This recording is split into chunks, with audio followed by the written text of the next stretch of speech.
கிளி ஜோசியத்திலிருந்து மெரினா பீச்சில் கம்ப்யூட்டர் ஜோசியம், ரயில்வே ஸ்டேஷன்ல இருக்கக்கூடிய எடைப்பட்டியில எல்லாம் ஜோசியம் பெட்டி வந்துச்சு. ஏதாவது துன்பம் இருந்துச்சுன்னு வைங்க, ஜோசிய காட்ட கையை நீட்டுவார். என் கையை பாருங்க, என் வாழ்க்கையில் நல்லதே நடக்கல. அவர் அப்படி கையை பார்ப்பாரு. உன்னை சுத்தி உள்ளவங்க எல்லாம் சரியில்லை, கரெக்டா சொன்னீங்க மச்சான், எல்லாம் என்ன சுத்தி தான் இருக்காங்க. இது எப்படி கையில தெரியுமா? இந்த கையில என்ன இருக்கு? இதை அப்படி பார்த்துட்டு சுத்தி உள்ளவங்க சரியில்லைன்னா என்ன அர்த்தம்? இது ஏமாத்துறான்னு விளங்க வேண்டாமா? அதே மாதிரி இந்த கிளி ஜோசியம் ஒரே பிரச்சனையா இருக்கு, எனக்கு ஏதாவது ஒரு தீர்வு சொல்லுங்க. பாய்மார்கள் பாயம்மார்கள் யாரும் வர்றாங்கன்னு தெரிஞ்சா அந்த சீட்டை உள்ளுக்குள்ள கிளி எடுக்கிறதுக்கு தோதா வச்சிருவாங்க. எடுத்து வந்து காட்டுமா, ஐயப்பா மக்கா மதீனா போட்டோ வந்திருக்கு, நீங்க அடுத்த வருஷம் உம்ரா போவீங்க, அடுத்த வருஷம் ஹஜ் தான். அந்த அம்மா ஐவேளை தொழுகைக்கே போவாங்க, உம்ராவுக்கு போறாங்க. இது முட்டாள்தனம்னு தெரியலையா? ரயில்வே ஸ்டேஷன்ல கம்ப்யூட்டர் எடை பார்க்கிற ஒரு மிஷின் வச்சிருப்பாங்க, ₹1 போடணும். இப்ப அது இல்ல. ஆரம்பத்தில் நம்ம ஏறி நின்று ₹1 போட்டோம்னா நம்ம வெயிட் என்ன அப்படின்னு வரும். அந்த சீட்டுக்கு பின்னால பாத்தீங்கன்னா ஏதாவது எழுதிருக்கும். அதான் ஜோசியம். உங்களுக்கு அடுத்த வருடம் திருமணம் நடைபெறும். சில நேரம் பொதுவாவே இருக்கும், அவன் என்ன சொல்ல வரானே நமக்கு விளங்காது. நடப்பவை அனைத்தும் நல்லதாவே நடக்கும். அது என்னடா இது புதுசா இருக்கு. அந்த இட மிஷின்ல எந்த வெயிட்டை கொண்டு வச்சாலும் சீட்டு வரும். நம்ம போய் நின்னா மட்டும் இல்லை, ஒரு 10 கிலோ மூட்டையை கொண்டு போய் வைங்க, ₹1 போடுங்க, போட்டு பார்த்துருக்கோம், சீட்டு வரும். விரைவில் உங்களுக்கு திருமணம். எது அந்த சாக்கு மூட்டைக்கா? சாக்கு மூட்டைக்கு திருமணம் பண்ணி என்ன ஆக போகுது? வரும். அப்ப இப்படியாக முன்னுக்கு பின் முரணாக சொல்லி கொண்டிருப்பார்கள். அவங்களுக்கு என்ன நடக்கும்னு அவங்களுக்கு தெரியலையே. பேப்பர்ல பார்த்துருக்கீங்களா? ஒரு மரத்தடியில் இருந்து கொண்டு கிளி ஜோசியம் பார்த்துட்டு இருந்தாரு. பார்த்துட்டு இருக்கும் போதே மரத்தின் கிளை கீழே ஒடிந்து அவர் இறந்து போயிட்டார். அப்ப யோசிச்சு பாருங்க, அவர் தன்னுடைய தலையில் விழவிருக்கக்கூடிய மரத்தின் கிளையை பற்றி அறிந்து கொள்ள முடியாதவர், தனக்கு என்ன நடக்கும்னு அவருக்கு தெரியல. இது மூட நம்பிக்கை இல்லையா? நபிகள் நாயகம் ஸல்லல்லாஹு அலைஹி வஸல்லம் அவர்கள் தெளிவாக சொன்னார்கள், எவர் ஒருவர் மன் அத்தல் கஹான், ஜோசியக்காரன் குறி சொல்பவனிடம் வந்து ஃபஸத்தகஹு பிமா யகூல், அவன் சொல்வதை உண்மைப்படுத்துவானேயானால், அதை உண்மை என்று அவன் நம்பினால், என் மீது அருளப்பட்ட வேதத்தை அவன் மறுத்து விட்டான், குர்ஆனை மறுத்தவன் என்று நபிகள் நாயகம் சொல்றாங்க. கண்ணியத்திற்குரிய எல்லாம் உள்ள அல்லாஹ்வின் நல்லடியார்களே, இந்த மாவட்ட மாநாட்டிலே அரணாகும் இஸ்லாமும் முரணாகும் முஸ்லிம்களும் என்கிற தலைப்பு வழங்கப்பட்டிருக்கிறது.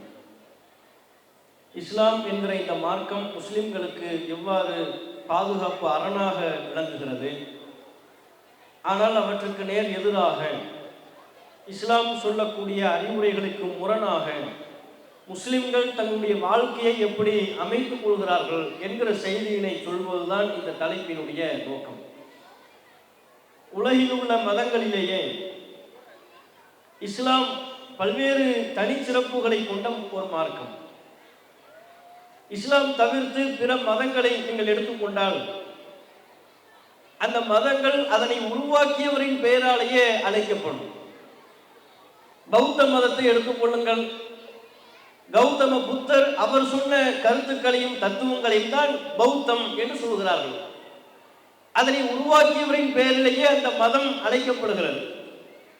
கிறிஸ்தவம் என்று சொன்னால் அந்த சொல்ல அதன் போதனைகளை அறிவுரைகளை சொன்ன இயேசு கிறிஸ்து, அவர்களுடைய கருத்துக்களை அவருடைய பெயராலேயே கிறிஸ்தவம் என்று அழைக்கப்படுகிறது.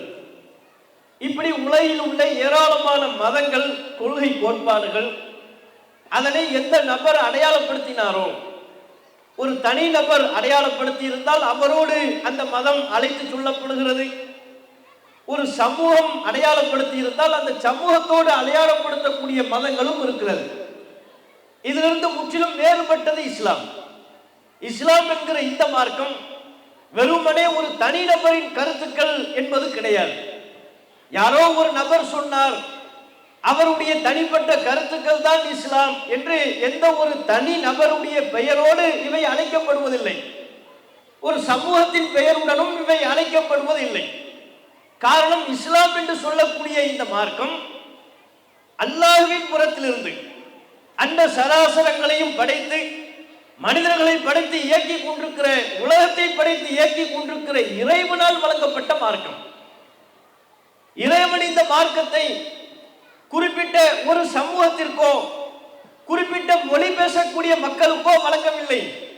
முழு மனித சமூகத்தையும் கருத்தில் கொண்டு அவர்கள் அனைவரும் தம்முடைய வாழ்வை செம்மைப்படுத்த வேண்டும் என்கிற நோக்கத்திலே பல்வேறு கருத்துக்களை, அழகிய தத்துவங்களை கொண்ட ஒரு அற்புதமான மார்க்கமாக இஸ்லாம் என்கிற இந்த மார்க்கம் திகழ்கிறது.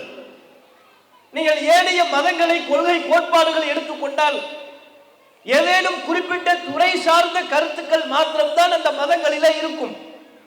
ஒன்று ஆன்மீகத்தை பற்றி மட்டும் பேசுவார்கள், கடவுள் பக்தி, எந்தெந்த காரியங்களில் ஈடுபட்டால் கடவுளிடம் நாம் பக்தி பெறலாம், முக்தி அடையலாம் என்று கடவுளை பற்றியும் கடவுளிடம் நெருக்கம் பெறுவதற்குரிய வழிபாட்டு முறைகளை பற்றி மாத்திரமே பேசக்கூடியவைகளாக சில மதங்கள் இருக்கும். இன்னும் சில தத்துவங்களை எடுத்துக்கொண்டால் தனி நபர்கள் அறிமுகப்படுத்திய அல்லது ஒரு குழு, ஒரு சமூகம் அடையாளப்படுத்திய தத்துவங்களை எடுத்துக்கொண்டால் ஆன்மீகம் முழுமையாக தவிர்க்கப்பட்டு மக்களுக்கு தேவையான அரசியல் பூர்வமான கருத்துக்கள் மாத்திரமே சொல்லப்பட்டிருக்கும். அந்த அரசியல் பூர்வமான கருத்துக்களில் கூட அனைத்து துறைகளையும் உள்ளடக்கி ஒரு மனிதன் தம்முடைய வாழ்வில் சந்திக்கிற எல்லா விதமான பிரச்சனைகளையும் உள்ளடக்கி அவனுக்கு தேவையான அனைத்து விதமான வழிகாட்டுதலையும் வழங்கக்கூடிய வகையில் ஏதேனும் ஒரு தத்துவம் சொல்லப்பட்டிருக்கிறதா? அப்படியாக முந்தைய வேதங்கள், முந்தைய மதங்கள் மக்களுக்கு பல்வேறு கருத்துக்களை சொல்லி இருக்கிறதா என்று பார்த்தால் அப்படி இருக்காது. ஆனால் இஸ்லாம் என்கிற இந்த மார்க்கம் இதில் சொல்லப்பட்டிருக்கிற கருத்துக்கள் முழுக்க முழுக்க இறைவனால் வழங்கப்பட்டது. இறைவனால் வழங்கப்பட்டது மாத்திரமல்ல, முழுமையை கொண்டிருக்கிறது. அது தனித்தே முழுமை பெற்றதாக முழு மனித சமூகத்திற்கும் தேவையான எல்லா துறைகளை பற்றியும், ஆன்மீகம் என்றால் ஆன்மீகம் குறித்து ஏராளமான அறிவுரைகள், வழிகாட்டல்கள், அரசியல் என்றால் அரசியல் குறித்து ஏராளமான வழிகாட்டல்கள், ஒரு யுத்தம் என்றால் இந்த யுத்தத்திற்கு தேவையான நெறிமுறைகள், ஆட்சியாளர்கள் எவ்வாறு நடந்து கொள்ள வேண்டும், குடிமக்களின் நலனில் எப்படி அக்கறை கொண்டு ஒரு நல்லாட்சியை வழங்க வேண்டும் என்று எல்லா விதமான முழுமையான ஒரு வழிகாட்டுதலை கொண்ட மார்க்கம் தான் இஸ்லாம். நாம் ஏற்றுக்கொண்டிருக்கிற இந்த இஸ்லாமிய மார்க்கத்தை பற்றி முஸ்லிம்கள் முதலில் புரிந்து கொள்ள வேண்டியது என்ன? இந்த மார்க்கத்தில் எந்த குறையும் இல்லை, இந்த மார்க்கத்தில் எந்த விடுபடுதலும் இல்லை. என்னுடைய வாழ்வில் நான் அன்றாடம் சந்திக்கிறேன், பிறப்பிலிருந்து இறப்பு வரை ஒரு மனிதன் பிறந்தது முதல் அவன் இறப்பை சந்திக்கும் வரையிலும் அவனுக்கு என்னென்ன தேவையோ அனைத்தையும் உள்ளடக்கிய அற்புதமான உன்னதமான மார்க்கமாக இந்த இஸ்லாமிய மார்க்கம் இருக்கிறது. காரணம், இது இறைவனால் வழங்கப்பட்ட மார்க்கம், இறைவனால் முழுமைப்படுத்தப்பட்ட மார்க்கம்.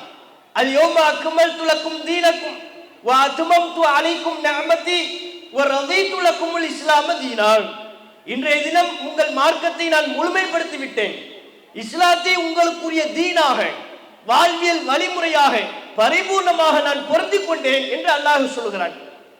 அப்படிப்பட்ட இந்த இஸ்லாமிய மார்க்கம், இந்த மார்க்கத்தை உள்ளது உள்ளபடி நாம் கடைபிடிக்கும் பொழுது பல்வேறு இடர்பாடுகளில் இருந்து அன்றாட வாழ்விலே ஏனைய மனிதர்கள் தங்களுடைய வாழ்க்கையில் என்னென்ன சிக்கல்களை சந்திக்கின்றார்களோ, என்னென்ன பிரச்சனைகளை எதிர்கொள்கிறார்களோ, அத்தனை விதமான சிக்கல்களிலிருந்தும் பிரச்சனைகளிலிருந்தும் ஒரு பாதுகாப்பு அரணாக இஸ்லாம் நமக்கு விளங்குகிறது. எப்படியெல்லாம் இஸ்லாம் நமக்கு ஒரு பாதுகாப்பு அரணாக விளங்குகிறது? உலகத்தில் உள்ள அதற்கு பல்வேறு உதாரணங்களை சொல்ல முடியும். உதாரணமாக ஒன்று ரெண்டு விஷயங்களை நீங்கள் பாருங்கள்.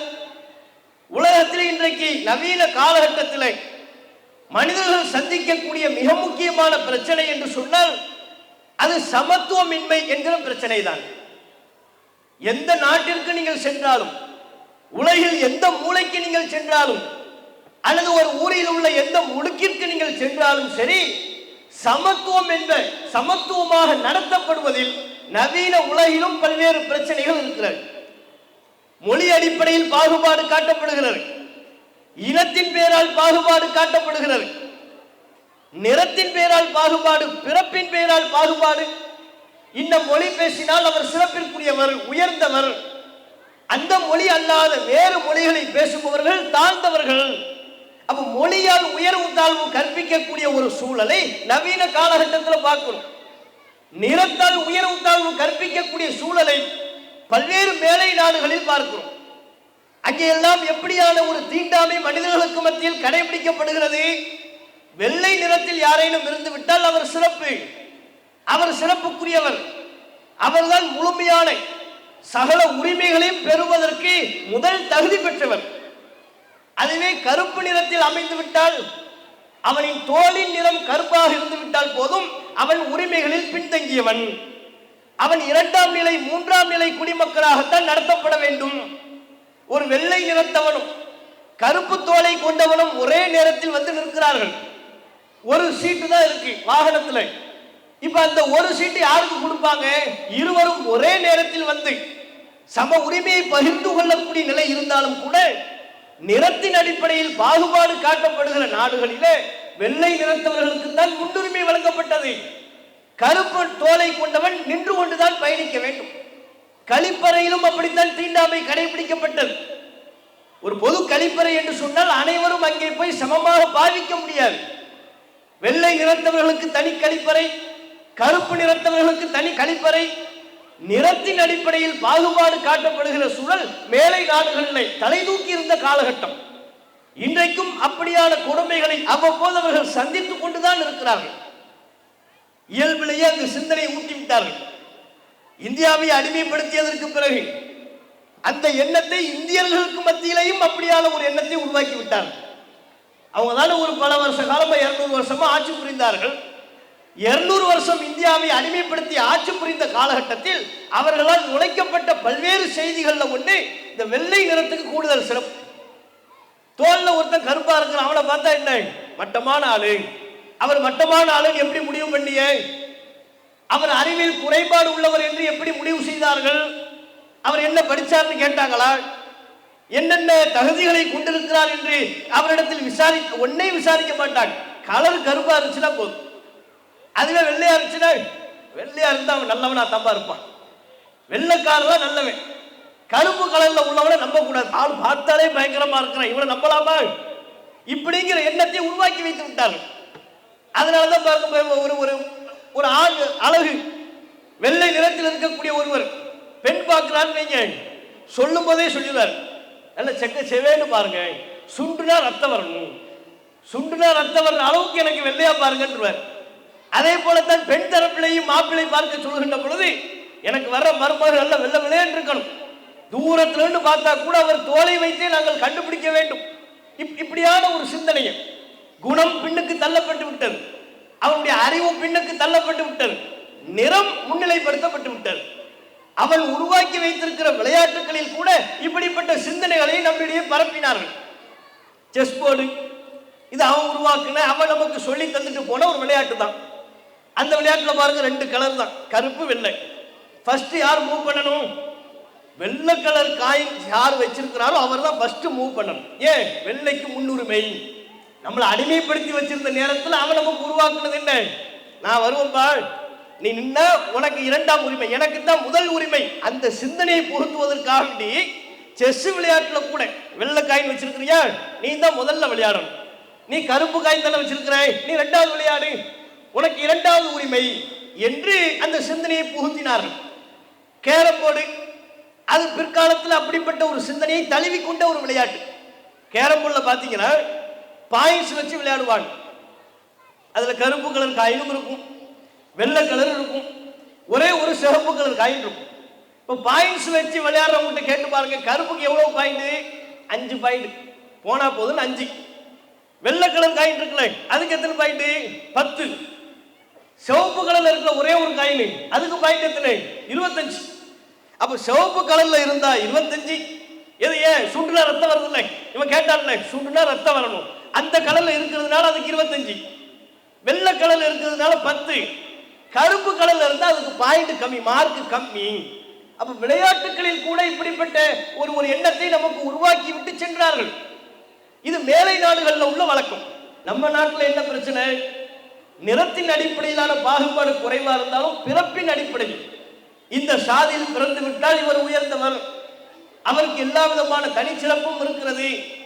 அதுவே இந்த சாதியில் பிறந்து விட்டார் அவர் தாழ்த்தப்பட்டவர், அவர் நம்மோடு புழங்கக்கூடாது, அவர் தனியாக ஒரு சேரியில் தான் அவர் வாழ வேண்டும் என்று தனிமைப்படுத்தப்படுகிற தீண்டாமை நாம் வாழ்கிற இந்தியாவில், குறிப்பாக நாம் வாழ்கிற தமிழகத்திலேயும் பல்வேறு வகையிலான தீண்டாமைகள் மனிதர்களை அடிமை பாவத்தில் பார்க்கக்கூடிய ஒரு மனோநிலை இருக்கின்றதா இல்லையா? இருக்குது. மனிதர்களை மட்டமா பார்க்கிறாங்க, சமத்துவமா பார்ப்பதில்லை. எல்லோருமே மனுஷன் தானே, எல்லோருக்கும் எந்த விதமான நம்மை விட அவர்களுக்கு வேறு விதமான சிறப்புகள் இல்லை. வெறுமனை பிறப்பின் அடிப்படையில் மாத்திரம் இந்த சாதியில் பிறந்து விட்டதால் அவர் சிறப்பு, இந்த சாதியில் பிறந்து விட்டதால் அவர் தாழ்த்தப்பட்டவர் என்று அவருடைய உரிமைகளை பறிப்பது, அவரை பாகுபாடாக நடத்துவது எந்த விதத்தில் சரி? அப்படியான தீண்டாமைகள் இந்த காலகட்டத்திலையும் தமிழகத்திலையும் நடத்தப்படுகிறதா இல்லையா? எந்தெந்த வகையில் எல்லாம் நீங்கள் பார்க்கலாம். தமிழ்நாட்டில் கூட கடந்த ஒரு வருடங்களுக்கு முன்பு காவல்துறை ஒரு செய்தியை சொல்லியிருந்தது. 445 கிராமங்கள்ல இன்றளவும் தீண்டாமை கடைபிடிக்கப்படுகிறது பல்வேறு வடிவங்களில். நாம நினைக்கிறோம் தமிழ்நாட்டில் தீண்டாமை ஒழிந்து விட்டது, எங்கே சாதி பார்க்கிறார்கள், சாதி பார்ப்பவர்கள் யாரும் உண்டா என்றெல்லாம் நாம் ஒரு புறம் கேள்வி எழுப்பிக் கொண்டிருந்தாலும் நடப்பு உண்மை என்ன? நம்முடைய முகத்தில் பளீர் என்று அறைகின்ற உண்மை, தமிழகத்தில் இன்றளவும் சாதிய பாகுபாடு கடைபிடிக்கப்படுகிறது. அது நாம் எதிர்பார்க்கிற விதத்தில் அல்ல, பல்வேறு விதங்களில் கடைபிடிக்கப்படுகிறது. வீடு கொடுக்க மாட்டேங்கிறாங்க, பொதுவுல ஊரோடு சேர்ந்தவர்களை தங்க வைப்பதற்கு அனுமதி மறுக்கிறார்கள். தருமபுரியில ஒரு சம்பவம், இந்த 100 நாள் வேலை திட்டத்தின் பேர்ல விவசாய வேலைகளுக்கு செல்வார்கள் அல்லவா, அப்படி ஒரு பெண்மணி, ஒரு வயது முதிர்ந்த பெண்மணி விவசாய வேலைக்கு போறாங்க. டீ குடிக்கிற நேரம் அவர் கொடுக்கிற ஆளு உயர் சாதி என்று அவரை நினைத்துக் கொள்பவர், அந்த உயர் சாதி என்று கருதப்படுகிற சமூகத்தில் பிறந்தவர். அவர் டீ கொடுக்கிறார். கொடுக்கும்போது பிற்படுத்தப்பட்ட மக்கள் என்று சொல்லி அவர்களுக்கு எல்லோருக்கும் டம்ளர்ல கொடுக்குறாங்க. அந்த அம்மாவுக்கு மட்டும் சிரட்டையில டீ கொடுத்தாங்க. அந்த அம்மாவும் ஒன்றும் அறியாமல் சிரட்டையில டீயை வாங்கி குடித்துக் கொண்டார்கள். அந்த காட்சி சமூக வலைதளங்களில் பரவியதை நீங்கள் பார்த்திருக்கலாம். பாருங்க, சிரட்டையில அவர்களுக்கு தண்ணீர் குடிப்பதோ அல்லது டீ குடிப்பதாகவோ இருந்தாலோ வேறு ஒரு பாத்திரத்தை வழங்குவது, எந்த பாத்திரமும் இல்லையா, நாங்க குடிக்கிற பாத்திரத்துல நீங்க குடிக்கூடாது, நீங்க சிரட்டையில குடிங்க. தருமபுரியில் நடந்த சம்பவம். அதே போல இன்னும் ஒரு ஊரில் ஒரு விளையாட்டு திடல் இருக்கிறது போல பெரிய மைதானம், பெரிய கிரவுண்ட் இருக்கு. அதுல பொதுவா எல்லோரும் வந்து விளையாடுகிறார்கள். பிற்படுத்தப்பட்ட சமூகத்தின் மக்கள் ஒரு மாலை நேரத்தில் விளையாடுவதற்கு வருகிறார்கள். அந்த திடலுக்கு அடித்து விரட்டி அனுப்புகிறார்கள். நீங்கள்லாம் இந்த திடல்ல வந்து விளையாடக்கூடாது, உங்களை யாருப்பா ஊருக்குள்ள விட்டது, உங்களை யார் இங்கே விளையாட அனுமதித்தது, எப்படி நீங்கள் இங்கே வரலாம் என்று சொல்லி ஒன்றும் அறியாது எதற்காக நாங்கள் விரட்டப்படுகிறோம் என்பதையே அறியாமல் பச்சிலம் சிறுவர்கள், பள்ளி படிக்கக்கூடிய பாலர்கள் விரட்டி அடிக்கப்பட்ட சம்பவமும் தமிழகத்தில் நடைபெற்றதை நீங்கள் பார்க்கலாம். பொதுப்பாதை அனுமதி மறுக்கப்படுகிறது. செருப்பு போடுவதற்கும் இன்றளவும் சில கிராமங்களில் குறிப்பிட்ட சமூகத்தை சேர்ந்த பெண்கள் செருப்பு போடுவதற்கு அனுமதி மறுக்கப்படுகிறது. அந்த சமூகத்தை சார்ந்தவர்கள் யாரும் இறந்து விட்டால் அவருடைய உடலை தங்களுடைய தெருவை கடந்து செல்வதற்கு அனுமதி மறுக்கிறாங்க. திருவிழா கொண்டாடுவதற்கு அனுமதி மறுக்கிறாங்க. அவங்க தங்கக்கூடிய இடத்திற்கு அருகாமையில் ஒரு காலி இடம் இருந்தால் அங்கே சுடுகாடு அமையக்கூடாது, இடுகாடு அமையக்கூடாது என்று தடை விதிக்கிறார்கள். இந்த தடைகள் அனைத்தும் எதன் பேரில் விதிக்கப்படுகிறது? வேறு கொள்கையில் இருக்கிறார்கள் என்று சொல்லி அல்ல, ஏழைகள் என்று சொல்லி அல்ல, எந்த விதத்திலையும் பாகுபாடு காட்டக்கூடாது. வெறுமனே பிறப்பின் அடிப்படையில் இப்படிப்பட்ட பாகுபாடு காட்டப்படுவதை பார்க்கணும். இதன் பேரால் நம்மோடு வாழக்கூடிய நம்முடைய சகோதரர்கள் பலரும், தலித்து சகோதரர்கள், பிற்படுத்தப்பட்ட பழங்குடியின மக்கள் பலரும் இன்றளவும் பல்வேறு தீண்டாமை கொடுமைகளை அனுபவித்துக் கொண்டிருக்கிறார்கள். இந்த நேரத்தில் நாம் புரிந்து கொள்ள வேண்டிய விஷயம் என்ன? நாம் ஏற்றுக்கொண்டிருக்கிற இஸ்லாமிய மார்க்கம் இத்தகைய தீண்டாமை கொடுமையிலிருந்து நம்மை பாதுகாக்கின்ற அரணாக விளக்குகிறதா இல்லையா? நாம யாராவது இந்த கொடுமை அனுபவிச்சோமா? பிறப்பை அடிப்படையாக சொல்லி நீ இந்த சாதியில் பிறந்தவன் என்று சொல்லி நம்முடைய உரிமை மறுக்கப்பட்டதா? முஸ்லிம் என்கிற காரணத்தினால் நமக்கு ஒரு பார்வை இருக்கும், தாடி வச்சா அதுக்கு ஒரு பார்வை, அது தனி. அது அல்லாமல் பிறப்பின் அடிப்படையில் என் பிள்ளைகளோடு இவன் விளையாடக்கூடாது, இவன் எனக்கு அருகாமையில் வீட்டில் தங்கக்கூடாது, எங்க விளையாட்டு கிரவுண்ட்ல இவர்கள் விளையாடக்கூடாது, இவங்களுடைய பிள்ளைகள் விளையாடக்கூடாது, இந்த காம்பவுண்ட்ல இவங்களுக்கு வீடு கொடுக்கக்கூடாது, இவங்க ஊர்லயே சேர்க்கக்கூடாது, தெருவுல சேர்க்கக்கூடாது, தனியாகத்தான் இவர்களை ஒதுக்க வேண்டும் என்று நம் பாகுபாடு காட்டப்பட்டோமா? அந்த சகோதரர்கள் அனுபவிக்கக்கூடிய வார்த்தைகளால் விவரித்து சொல்ல முடியாத வலிகளை தாங்கி நிற்கக்கூடிய அந்த சகோதரர்கள் பட்ட வலியை ஒரு முஸ்லிம் நாம படுறோமா? அந்த இழிவு நமக்கு ஏற்படுகிறதா? அந்த இழிவிலிருந்து நம்மை தடுத்து நின்று பாதுகாக்கக்கூடிய அரண் எது, கேடயம் எது? இஸ்லாம். எப்போது நாம் லா இலாஹ இல்லல்லாஹ் முஹம்மது ரசூலுல்லாஹ் என்று சொல்லிவிட்டோமோ அப்போதிலிருந்து சமத்துவ பாதையில் நாம் பயணிக்க துவங்கி விடுகிறோம். அனைவரும் நம்மின் மீது தோள் போட்டுக் கொள்கிறார்கள். நமக்கு பொருளாதாரத்தை காரணம் காட்டியோ வேறு சில காரணங்களை காட்டியோ எந்த விதத்திலையும் பாகுபாடு நமக்கு பார்க்கப்படுவதில்லை. காரணம் என்ன? இஸ்லாம் சொல்லக்கூடிய தத்துவம். இஸ்லாம் சொல்லுகிறது, யா அய்யுஹன் நாஸ் மனிதர்களே, இன்னா ஹலக்னாக்கும் மின் தக்கரி வ உன்ஸா வஜஅல்னாக்கும் ஷுஊபன் வ கபாயில லிதஆரஃபு. நீங்கள் அனைவரும் ஒரு தாய் ஒரு தந்தையிலிருந்து வந்தவர்கள். முஸ்லிம்களுக்கு எப்படிப்பட்ட ஒரு பாதுகாப்பு வழங்கப்படுகிறது என்று சொன்னால், உலகத்தில் உள்ள எந்த முஸ்லிமா இருந்தாலும் சரி, அவன் வெள்ளையா இருந்தாலும் கருப்பா இருந்தாலும், ஏழையாக இருந்தாலும் பணக்காரனாக இருந்தாலும், அனைவரும் ஒரு தாய் ஒரு தந்தைக்கு பிறந்த மக்கள். அந்த உணர்வு முஸ்லிம்களுக்கு ஊட்டப்படுகிறது. அப்படித்தான் பிற சமூக மக்களையும் பார்க்க வேண்டும் என்று இஸ்லாம் நம்மை பக்குவப்படுத்துகிறது. அந்த இஸ்லாத்தை நாம் ஏற்றுக்கொள்கின்ற பொழுது, நிறத்தால் இனத்தால் மொழியால் வேறுபட்டிருந்தாலும் கொண்ட கொள்கையின் அடிப்படையில், இஸ்லாமிய சொல்லக்கூடிய தத்துவத்தை ஏற்றுக்கொண்ட அடிப்படையில் நாம் அனைவரும் மனிதர்கள் என்கிற ஒரு சமத்துவ பார்வை நம்ம மீது விழுகிறதா இல்லையா?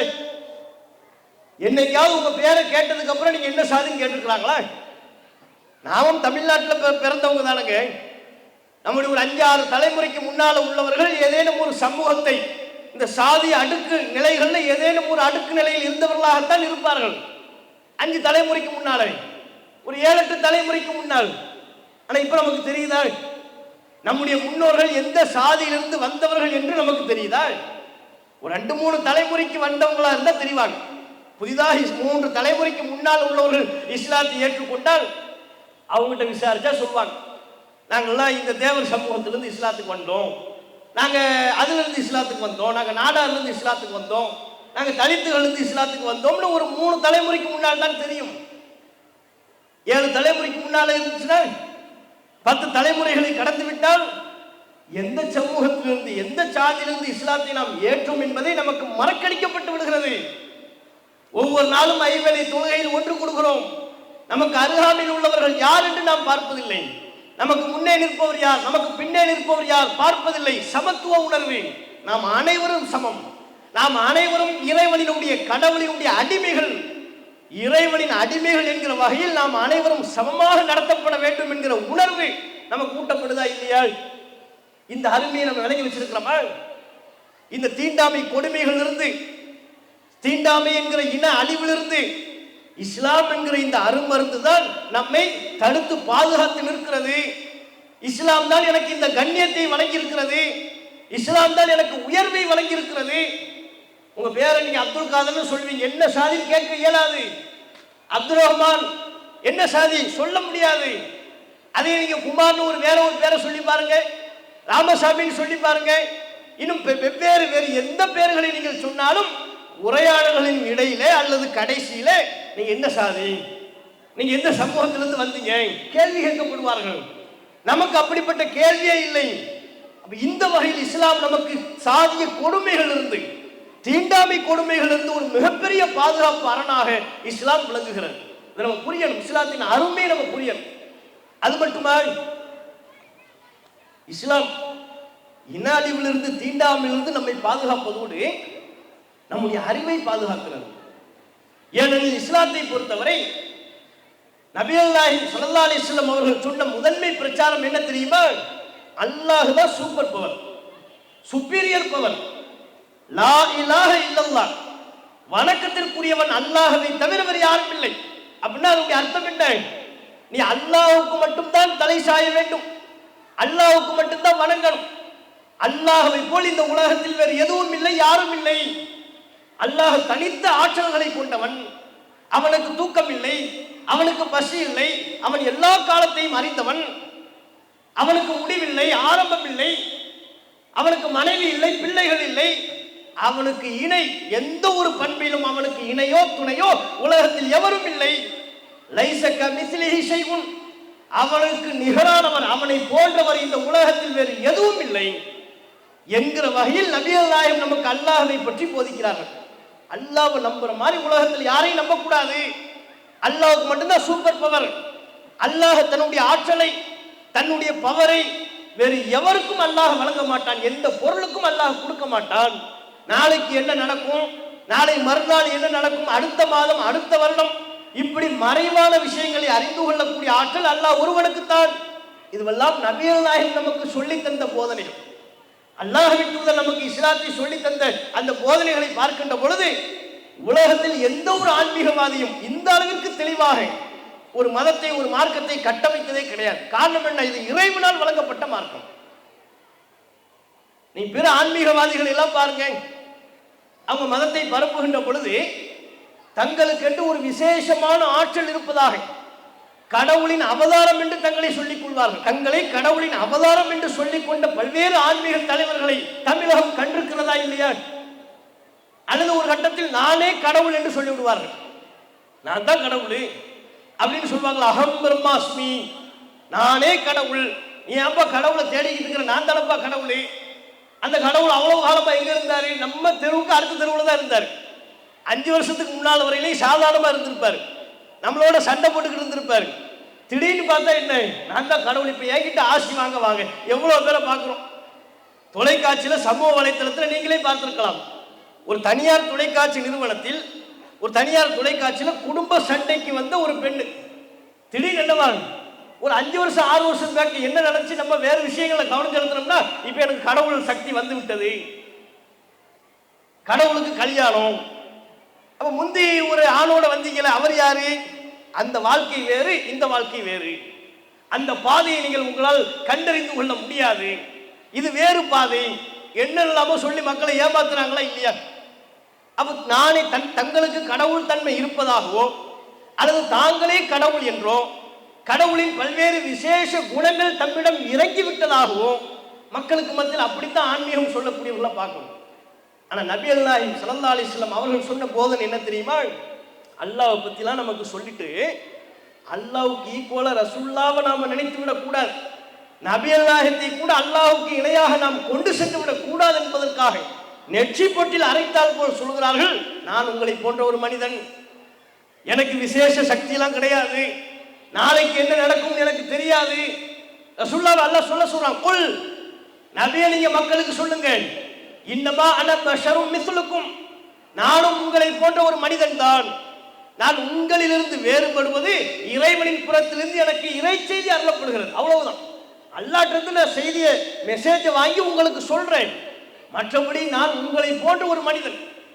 ரசூலுல்லாஹ் தொழுகையில் இருக்கிறாங்க, தொழுகையில ஒரு ரக்காத்து கூடுதல் குறைவா தொழுது விட்டார்கள். ஒரு நபி தோழர் வந்து சுட்டி காட்டுகிறார், ரசூலுல்லாஹ்வுக்கு உணரவில்லை, இவர் என்ன சொல்கிறார் என்று கேள்வி எழுப்புகிறார்கள்.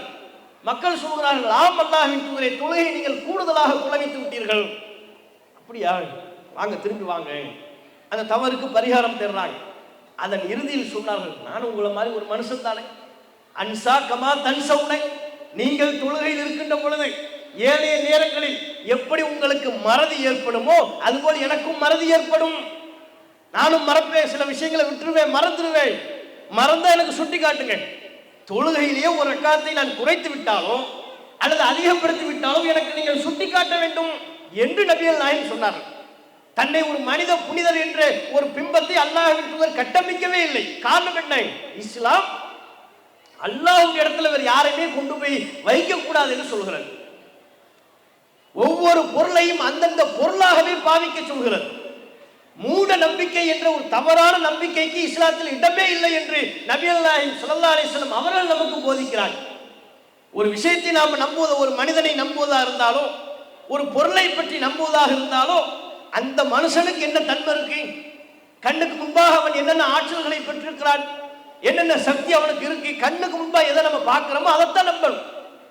அது அல்லாம அவனுக்கு கூடுதலான சக்தி இருக்கிறது, மறைவான விஷயங்களை எல்லாம் அவர் அறிவார், நாளைக்கு என்ன நடக்கும் என்பதை அவர் இப்படி நம்புவதற்கு இஸ்லாத்தில் இடமில்லை.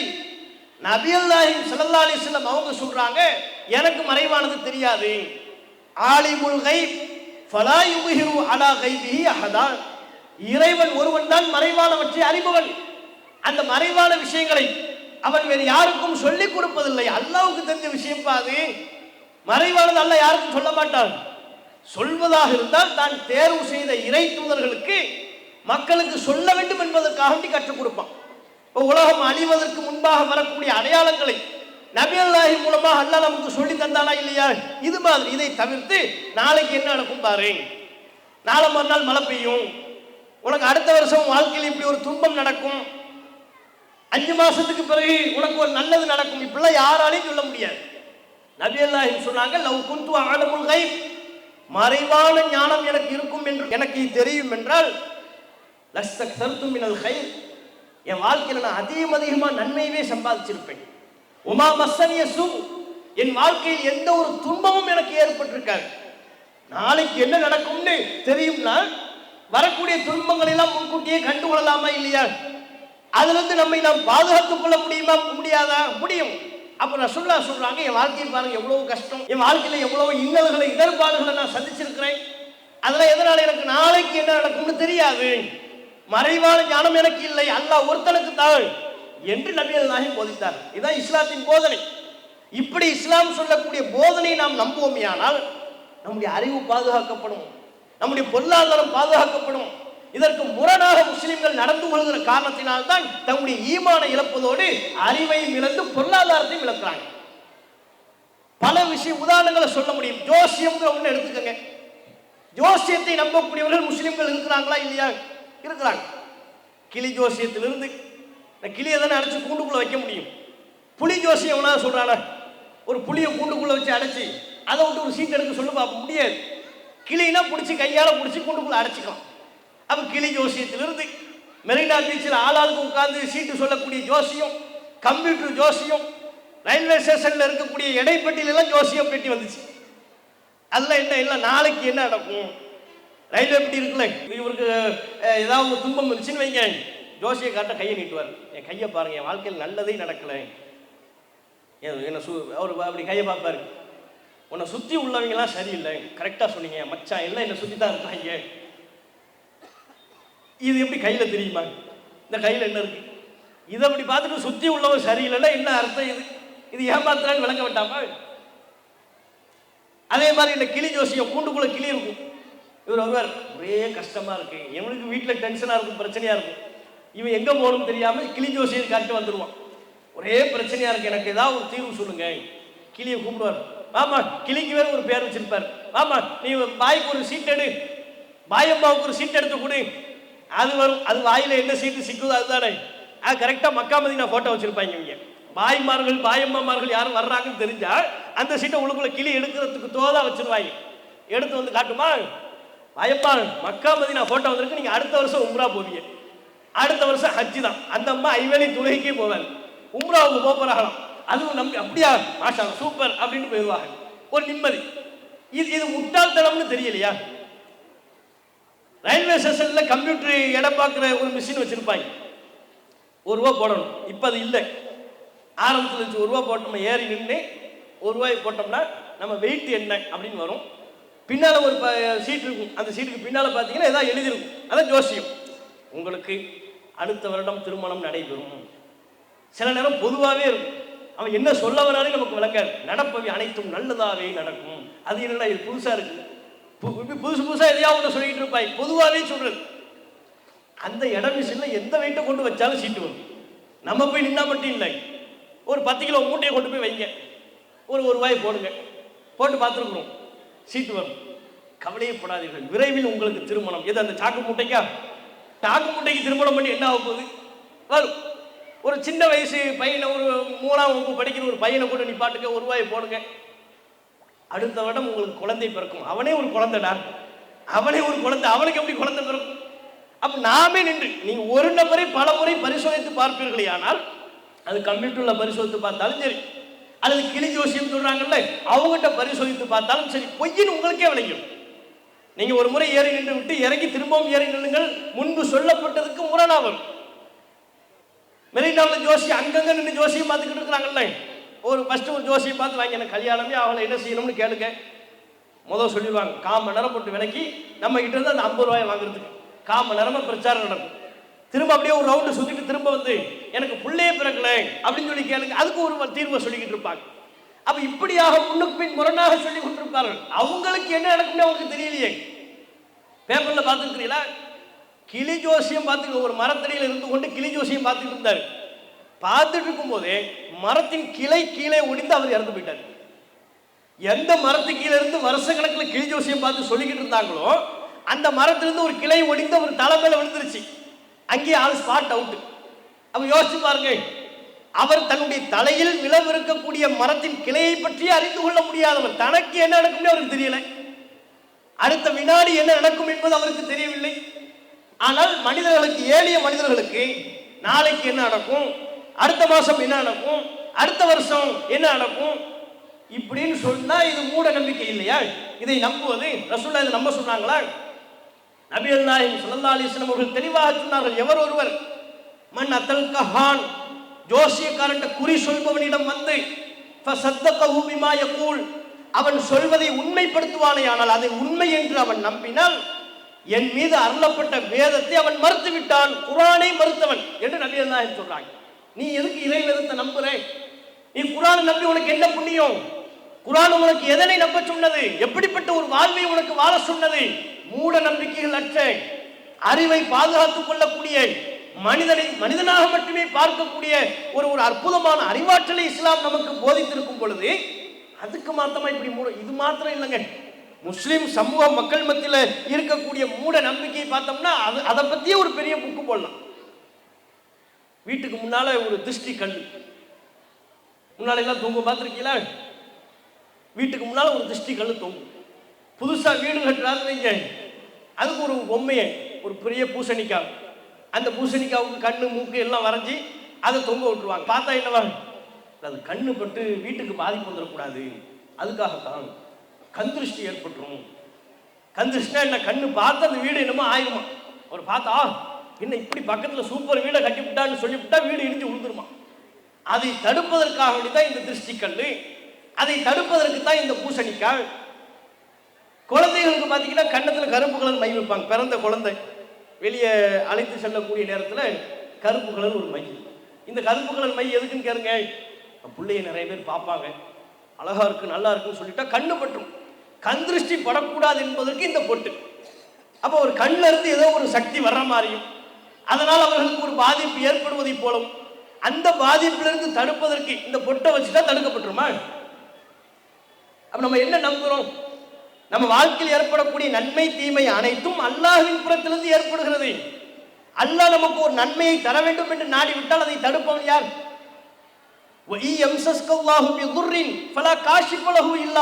குர்ஆன் சொல்லுது, இறைவன் உங்களுக்கு ஒரு தீங்கை தர வேண்டும் என்று நாடிவிட்டால் அதனை தடுப்பவர் எவனும் இல்லை. அல்லாஹ் உனக்கு ஒரு நன்மையை தர வேண்டும் என்று நாடிவிட்டால் அதனை தடுத்து நிறுத்தி வைக்கக்கூடிய ஆற்றல் யாருக்கும் இல்லை. அப்ப நல்லது கெட்டது எதுவா இருந்தாலும் அல்லாஹ்வுடைய நாட்டத்தின்படி நமக்கு நடக்கிறது. அல்லாஹ் நமக்கு ஒரு நல்லது நாடணும்னு நினைச்சா அது நடக்கும். யார் வந்து தடுத்து நிறுத்தினாலும் அந்த நல்லது நடந்தே தீரும். இறைவன் நமக்கு ஒரு துன்பத்தை தர வேண்டும் என்று நாடிவிட்டால் நீங்க ஒரு பொட்டு வைக்கிறதுனாலையோ, திருஷ்டி கல்லு தொங்க விடுறதுனாலையோ, பூசணிக்காயை தொங்க விடுறதுனாலையோ அது தடுக்கப்பட்டுருமா? பழங்காலத்தில் நம்ம தாய்மார்கள் கல்யாணம் பண்ணும் போது கருகமணி ஒன்று கட்டுவாங்க கழுத்துல. அது அழகா இப்ப சமீபத்தில் கூட ஒருத்தர் சொல்லியிருந்தார், இந்த கருகமணி கட்டுற கலாச்சாரம் இஸ்லாமிய கலாச்சாரம் இல்லை, அது குறிப்பிட்ட ஒரு சமூகத்தின் பழக்கம். அந்த சமூகத்திலிருந்து இஸ்லாத்திற்கு வந்தவர்கள் இஸ்லாத்திற்கு வந்ததற்கு பிறகும் அந்த பழக்கத்தை அப்படியே கை கொண்டு விட்டார்கள். அதன் அடையாள நீட்சியாக இந்த பழக்கம் முஸ்லிம்களிடையே தொடர்கிறது. மற்றபடி இஸ்லாத்தில் திருமணத்திற்கென்று எந்த விதமான அடையாளமும் இல்லை. பிற சமூகத்தை சார்ந்தவர்கள் இஸ்லாத்தை தெளிவா படிச்சு சொல்றாங்க. அப்ப இஸ்லாத்துல திருமணத்துக்குன்னு அடையாளம்லாம் இல்லைங்க, ஒப்பந்தத்தை ஒப்புக்கொள்வது ஏற்றுக்கொள்வதுதான். ஆனா முந்தைய காலத்தில் என்ன செஞ்சாங்க, ஒரு கருகமணி, அந்த கருகமணி கழுத்துல இருக்கிற வரையும் தான் கணவனுடைய ரூஹே அதுல தான் இருக்கு. திடீர்னு குளிக்கும் போது ஏதாவது துண்டுபட்டு அல்லது ஆடைப்பட்டு அந்த கருகமணி கீழே உளுந்துருச்சுன்னு வைங்க, கருகமணி உளுந்துருச்சுலாம் சொல்லக்கூடாது, கருகமணி பெருகி விட்டதுன்னு சொல்லணுமா, உடஞ்சி பெருகிருச்சான். ஏன் கருகமணி உடைந்து விட்டதுன்னு சொன்னா புருஷனுக்கு ஏதாவது ஆயிரும், வாயில் அடி அப்படி சொல்லலாமா? புருஷனுக்கு ஏதாவது ஆயிடக்கூடாது இல்லை. அப்ப புருஷனுடைய கணவனுடைய ரூஹே அந்த கருகமணியில் இருக்கிற மாதிரி அதை கட்டி கொண்டு ஒரு சமூகத்தில் தெரிந்து கொண்டு இருந்தார்கள். இது இஸ்லாத்தில் இல்லாத ஒரு மூட நம்பிக்கை தான். அந்த கருகமணியில் என்ன இருக்கு? நம்ம கணவருடைய ரூஹை பாதுகாத்து வைத்துக் கொள்ளக்கூடிய ஏதாவது ஒரு அம்சம் அந்த பாசிமணியில் இருக்கா, அந்த கருகமணியில் இருக்கா? அது கோர்த்து தருவது யார்? அப்ப எப்படி மக்களை ஏமாற்றுகிறார்கள் பாருங்க. இதை நம்புறாங்க. அதே மாதிரி முஸ்லீம் சமூகத்தில் இன்னைக்கும் நிறைய விஷயங்கள்ல இது மாதிரி சகுனம் பார்ப்பாங்க. வீட்டை விட்டு வெளியே வரும் பொழுது காக்கா கத்துச்சுன்னு வைங்க, வீட்டுக்கு மாடியில் காக்கா கத்துச்சுன்னா சொந்தக்காரங்க வருவாங்க, வரப்போறாங்க சொல்லிடுவாங்க, உங்க யாரோ தான் வரப்போறாங்க, உங்க குடும்பத்திலேருந்து யாரோ வரப்போறாங்க. யார் சொன்னா? இந்த காக்கா கத்துச்சுல. காக்காவுக்கு ஒரு வேலை இல்லை பாருங்க, ப்ரொஃபஷனல் கொரியரில் வேலை பார்க்குது. எந்தெந்த சொந்தக்காரங்க யார் யாரெல்லாம் வருவாங்கன்னு தகவல் சேகரித்து கரெக்டாக வந்து நம்ம வீட்டுக்கு முன்னால் கூவுது. அதுக்கு இதுவாக வேலை பேசிக்கிட்டே இருப்பாங்க. திடீர்னு பள்ளி கத்தியும் அது பசிக்கு கத்துது, வேற ஏதோ ஒரு தேவை கத்துது, அதே போய் டிஸ்டர்ப் பண்ணிக்கிட்டு இருக்கலாம். அந்த பள்ளி எதுக்கு நீ டிஸ்டர்ப் பண்ற? இவர் பேசிக்கிட்டு போது பள்ளி கத்துச்சுன்னு வைங்க, இந்த பள்ளியே சொல்லிடுச்சுல நம்ம பேசிக்கிட்டு இருக்க தப்பா சரி, அவனுக்கு ஒரு இளவும் தெரியாது. அவன் சொல்லுவான் நாளைக்கே ஒரு பிசினஸ் ஸ்டார்ட் பண்றோம் அப்படிங்குமா. அந்த நேரத்தில் பள்ளி கத்துமா, கண்டிப்பா ஸ்டார்ட் பண்றோம், பள்ளி கத்திருச்சு. சக்சஸ் எது சக்சஸ்? இடமே கிடைக்கல, முதல் இல்லை, ஆனா வியாபாரம் சக்சஸ்ங்கிறாரு. எதை வச்சு சக்சஸ்ங்கிறாரு? பேசும்போது பள்ளி கத்திருச்சுல. அப்ப பள்ளி கத்துனா அது நல்ல சகுனம். கை எப்படி அரிச்சோம், நீங்க உள்ளங்கை அரிச்சா பணம் கூரையை பிச்சுக்கிட்டு கொட்டும், இது ஒரு நம்பிக்கை. உள்ளங்கை அரிச்சு எவனுக்கு பணம் கூரையை பிச்சுக்கிட்டு கொட்டுச்சு? எவனுக்கு அரிக்காம இப்ப எனக்கு மட்டும் உள்ளங்கை அரிச்சிச்சுன்னு என்ன அர்த்தம்? அலர்ஜி இருக்குன்னு, அது ஸ்கின் அலர்ஜி. டாக்டர்கிட்ட போய் காட்டணும். இருக்கிற ஒரு 100 200 500 காலியாகும். அப்போ பணத்தை இழக்கக்கூடிய ஒரு அம்சம் இருக்கின்ற பொழுது அதை எப்படி சொல்லிக்கிறாங்க? உள்ளங்கை அரிச்சா பணம் கூரையை பிச்சுக்கிட்டு கொட்டும், கண்ணு வலது கண்ணு துடிச்சிச்சுன்னா நல்ல சகுனம். அது சத்து குறைபாடு. அது சத்து குறைபாடுல நீ இருக்கிற, உனக்கு எனர்ஜி இல்லைன்னு அர்த்தம், ஹீமோகுளோபின் குறைபாடு இருக்குன்னு அர்த்தம். அதை அதிகப்படுத்திக் கொள் என்பதனுடைய சிக்னல் தான் அது. இவங்க எப்படி அதுக்கு கதை கட்டி வச்சுட்டாங்க? கண்ணு துடிச்சிச்சுன்னா அது நல்ல சகுனம், பள்ளி கத்துச்சுன்னா நல்ல சகுனம். இப்படியாக பல்வேறு விதமான விஷயங்களை முந்தைய காலத்தில் பிரசவத்தில் இருக்கிற பெண்களுக்கு வாழைப்பழம் 2 வாழைப்பழம் ஜாயிண்டாக இருக்கும்ல, அதை கொடுக்க மாட்டாங்க. 2 வாழைப்பழம் ஜாயிண்டாக இருந்துச்சு, 2 சேர்ந்து இருக்கும், அதை சாப்பிட்டாங்கன்னா ரெட்டப்புள்ள பிறக்கும். அப்போ ஆஸ்பத்திரிலாம் இழுத்து மூடிடுவோம். எது மகப்பேறு சிகிச்சைலாம் இருக்குல்ல, குழந்தைகளை உருவாக்குற கருத்தரித்தல் மையம் எல்லாத்தையும் க்ளோஸ் பண்ணிட வேண்டியதுதான். ஏன் யார் யாருக்கெல்லாம் குழந்தை இல்லையே, இந்தாப்ப 2 வாழைப்பழம் சேர்ந்தாப்புல இருக்கு, உனக்கு ஒரு பிள்ளை இல்லை 2 பிள்ளை ஒரே நேரத்தில் பிறகு. அவன் குழந்தை பிறப்புக்கு எவ்வளோ கஷ்டப்பட்டுக்கிட்டு இருக்கிறான், லட்சங்களை கோடியை செலவு பண்ணிக்கிட்டு இருக்கிறான், கவலைப்பட்டுக்கிட்டு இருக்கிறான், கண்ணீர் வடிச்சுக்கிட்டு இருக்கிறான். இவங்க இங்கே உட்காந்துக்கிட்டு என்ன 2 வாழைப்பழம் ஒட்டி இருக்கிற அந்த வாழைப்பழத்தை ஒரே நேரத்தில் சாப்பிட்டோம்னா ரெட்ட பிள்ளை பிறக்கும். எவன் சொன்னா உனக்கு? இஸ்லாம் அப்படி நம்ப சொல்லுதா? எவ்வளவு அறிவுபூர்வமான ஒரு மார்க்கத்தில் நாம் இருந்து கொண்டிருக்கிறோம். அப்ப நாம் ஏற்றுக்கொண்டிருக்கிற இந்த மார்க்கத்தின் அருமை நமக்கு தெரியவில்லை என்றுதானே அர்த்தம். இந்த மார்க்கத்தின் அருமை நமக்கு தெரிந்திருக்குமே, ஆனால் இந்த மார்க்கம் எந்த அளவிற்கு நமக்கு ஒரு அறிவு பாதுகாப்பை வழங்குகிறது என்பதை புரிந்திருக்குமே, ஆனால் இப்படிப்பட்ட தவறான நம்பிக்கைகளை, மூட பழக்க வழக்கங்களை கொண்டிருப்போமா? யார் எதை சொன்னாலும் அதை உண்மை என்று நம்புவோமா? நம்முடைய மார்க்கத்தில் இருந்து கொண்டே பல முஸ்லிம் மத குருமார்கள் முஸ்லிம்களின் இந்த அறியாமை பயன்படுத்தி கொண்டு பணம் பறிக்கக்கூடிய வேலைகளை செய்கிறார்கள். குழந்தை இல்லையா, இங்க வாங்க, நான் ஒரு தாயத்தை கட்டி விடுறேன், உங்களுக்கு குழந்தை பிறக்கும். நோய் நொடியா, இங்கே வாருங்கள், உங்க வீட்டில் ஒரே துன்பமாக இருக்கிறதா, அடுத்தடுத்து துன்பங்கள் ஏற்படுகிறதா, ஒரு தகடு எழுதி தர்றேன், அந்த தகடை உங்க வீட்டில் மாட்டுங்க, உங்களுக்கு துன்பம் வராது. யாராவது கேட்டமா? என்னைக்காவது நம்ம யோசிச்சு பார்த்து அதை சொல்லக்கூடிய ஆலிம்கள்கிட்ட மதகுருமார்கள்ட்ட கொஸ்டின் பண்ணமா? எனக்கு குழந்தையை தரக்கூடிய எந்த அம்சம் இந்த தாயத்தில் இருக்கு? இதை மார்க்கம் சொல்லுதா, குர்ஆன் சொல்லுச்சா, நபி அல்லாஹ் சொன்னார்களா என்று கேட்டோமா? தாயத்து கையில கட்டினா எப்படி நோய் நொடி நீங்கும்? அதுல நோய் நொடி நீக்கக்கூடிய என்ன ஆற்றல் அதுல இருக்கிறது? நபி அல்லாஹ் சொல்கிறார்கள், மன் தஅல்லக தமீமத்தன் ஃபக்கத் அஷ்ரக். எவன் ஒருவன் தாயத்தை தொங்க விடுவானோ அவன் அல்லாஹ்விற்கு இணை கற்பித்து விட்டான். அல்லாஹ்வுக்கு இணை கற்பிக்கக்கூடிய மாபாதக செயல் தாயத்து கட்டுறது. ஏன்? அல்லாஹ் நல்லபடி நம்பிக்கை வைக்கணும். அல்லாஹ் உனக்கு ஒரு நலவை நாடிவிட்டால், மா யஃப்தஹில்லாஹு லின்னாஸி மிர் ரஹ்மத்தின் ஃபலா மும்சிக லஹா, அல்லாஹ் ஒருவருக்கு ரஹமத்தை தர வேண்டும் என்று நாடிவிட்டால் அதை தடுப்பவர் எவரும் இல்லை. அந்த ரஹமத்தை நிறுத்தி வைத்து விட்டால் வலா முர்சில லஹு, அதனை அனுப்பக்கூடியவர் யாரும் இல்லை. அல்லாஹ் ரஹமத்தை தர்றது அல்லாஹ், குழந்தையை தர்றது அல்லாஹ்.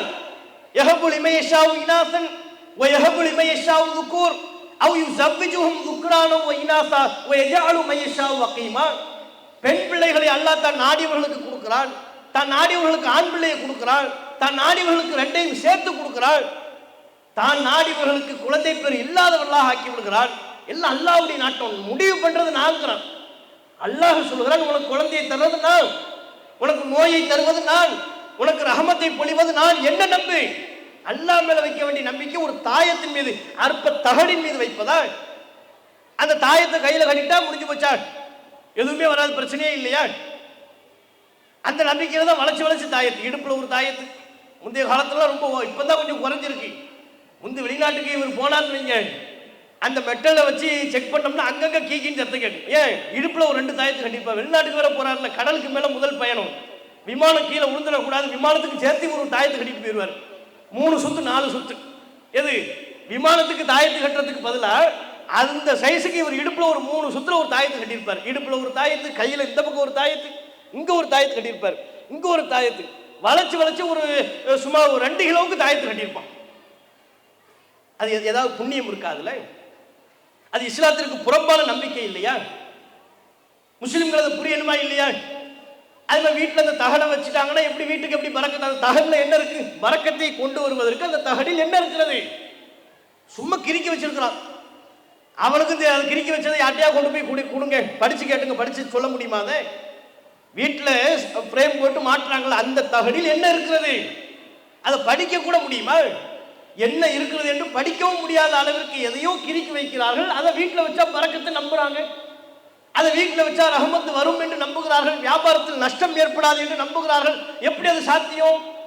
இந்த நம்பிக்கைகளை இஸ்லாம் சொல்லுதா? அப்ப இப்படிப்பட்ட மூட நம்பிக்கைகளுக்கு எதிராக நம்முடைய அறிவை இஸ்லாம் பாதுகாக்கிறது. அதே போல் தான் நம்ம சமூகத்தில் நீங்க யோசிச்சு பார்க்கணும். இஸ்லாம் நம்ம இந்த இஸ்லாமிய மார்க்கத்திலேயே இருக்கிறதுனால, அதிலிருந்தெல்லாம் மீண்டு வந்த காரணத்தினால, அதன் அடிச்சுவடியே தெரியாமல், அதன் அடையாளம் வாடை கூட இல்லாமல் நம்முடைய சமூகத்தை, நம்முடைய தலைமுறை, புதிய தலைமுறையை நாம் உருவாக்கி வர்றதுனால அதனுடைய நன்மையை நம்ம உணராமல் இருக்கிறோம். எவ்வளோ பேர் இந்த இது போன்ற மூட நம்பிக்கையில மூழ்கி தங்களுடைய பொருளாதாரத்தை இழந்து கொண்டிருக்கிறார்கள் தெரியுமா? டிவியில் வருவாங்க, கல்லுங்க, வெறும் கல்லு, மோதிர கல்லு, அதை பற்றி விளம்பரம், உங்கள் வியாபாரத்தில் நஷ்டமாகும், அதிர்ஷ்டக்கல் மோதிரம் இருக்கிறது, கவலைப்படாதீர்கள், அணுகவும் துளிக்கீழ ஒரு நம்பர் போட்டுருவான். பேர் பார்த்தீங்கன்னு வைங்க, 3 மதத்தையும் சேர்ந்த ஒரு தனக்கு ஒரு பேர் வச்சிருப்பான். அப்போ தான் எல்லாரும் வருவாங்க. ஒரு பேர் இருக்காது, அஜ்மல் முருகன் 2-3 பேரை சேர்த்திருப்பான். ஒரு ஆள் பேர் அஜ்மல் முருகன் ஜோசப்.